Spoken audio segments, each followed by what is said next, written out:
being kind to others gives more than just a warm, fuzzy feeling. It can actually make companies more productive, according to Jill Lubelin, the author of The Profit for Kindness. She tells us more about this and how kindness helped her in her recovery after unfortunately breaking both of her ankles on a business trip to Vancouver, Canada. It's great to be here. And kindness played into my recovery because the reality was I couldn't have recovered if so many people weren't kind to me. I actually had an accident and I had a coach who stopped the payments. He said, until you get back on your feet, literally. And I had assistance, I had support, I had a team, because no longer could I, be Superwoman and do everything. I really had to have people be kind to me. It was an amazing, eye-opening. I'm so glad that that all worked out for you and that you were able to get the support that you need so that you can go on and do great things telling people about kindness. So how does kindness translate into leadership skills? Well, what I noticed in writing The Profit of Kindness is that kind companies, well, they have happier employees, they have happier customers, they tend to do great on the bottom line. I noticed that companies that I consult with, same thing. When there are kindness programs in place or there are kind cultures, everybody's happier.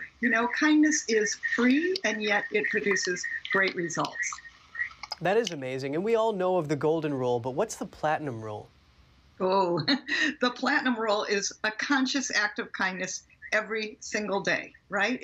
Imagine the world if we all did one thing, just one thing every single day, simple as smiling at someone, simple as holding the door, bringing something to the neighbor, that would make a world, literally a world of difference. They say that the golden rule is to do unto others as you would have them do unto you. But isn't there this concept of doing unto others what they want to have done to them? I think the reality is the thing we all have in common is that we understand kindness. We understand what it feels like when someone is kind to you. So, if you just do that more than the golden rule even, and act in a kind way ongoingly and consistently, that will make, such a great world. And we need a better world right now. I think we all know that. And we also all know what it feels like to be kind and to receive kindness. All those acts of kindness can add up. So Jill, what is kindness not? Oh, well, I would tell you, again, it's something you'll know when someone isn't kind. You're driving down the highway and someone, cuts in front of you or gives you a bad signal, let's say. You're going to know that's unkind, but, perhaps the kindness thing to do is just let them in. Kindness is someone cutting in front of you in line. I remember reading something the other day and somebody said, well, obviously you're in a hurry more than I am, so go ahead and get in front of me, please. Now that's the kind thing to do to some rude action. And Jill, kindness doesn't mean weakness. Can you explain?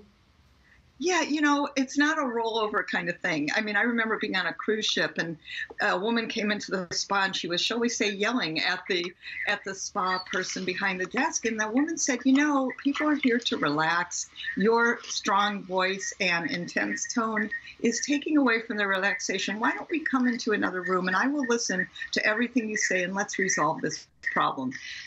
That is not weak. That's very strong. That's very powerful. And that's very kind, but also takes somebody who wasn't kind in another place. So it is about having boundaries and being kind even in those boundaries. Jill Lubelin, the author of The Profit of Kindness. Thank you for your time. Thank you.